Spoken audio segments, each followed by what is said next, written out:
So ikaw bilang political strategist, nangunguna pa rin si Sara Duterte. It's all about 2028 kasi ang aga pa lang yung mga galawan, dahil ito ang iyong forte, mga pagposisyon ng mga kandidato para sa mga eleksyon. This is all about 2028. And with yung nag-aambisyon na maging presidential candidate against Sara Duterte, House Speaker Martin Romualdez, obviously not in the running anymore. Ang sinasabi ng iba, ayan, nangunguna pa rin si Vice President Sara Duterte para sa mga Pilipino, sa mga survey, walang viable candidate yung administrasyon na lalaban sa kanya. Wala talaga right now, no? As of the present. 3 years is a long time politically. Nakita niyo naman how the fortunes of some politicians changed overnight. Yes.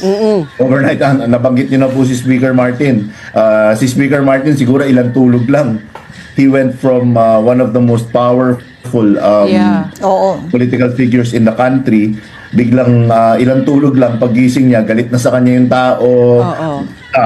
Bumaba na siya bilang speaker, yung kanyang mga general sa Kongreso, iniisa-isa. So, nawalan siya ng ngipin sa Kongreso. So, political fortunes can change overnight. 3 years is a long runway. Pero right now, if we're talking about the here and now, napakahalaga po nung nangyari nung nagpunta si Vice Presidente Inday Sara Duterte sa Senado. Nakita niyo naman kung ano nangyari doon. Dati para siyang may ketong pag pumupunta siya sa Senado, sa Kongreso. Ngayon linalapitan na siya. May pinagagawa pa na, na maging Vice President niya. Maraming mate. Pero nung first 3 years ng administrasyong Marcos Jr., para siyang may ketong tuwing pupunta siya sa lehislatura. Ngayon, nagpipilahan, Posturing na. Posturing talagang gusto magpa-picture, kulang na lang sabitan ng sampagita.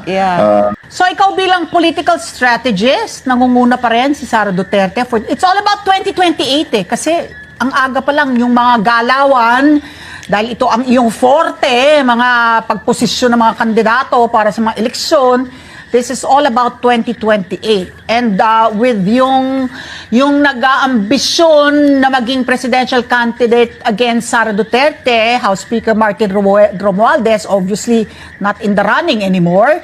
Ang sinasabi ng iba, ayan, nangunguna pa rin si Vice President Sara Duterte para sa mga Pilipino, sa mga survey, walang viable candidate yung administrasyon na lalaban sa kanya. Wala talaga right now, no?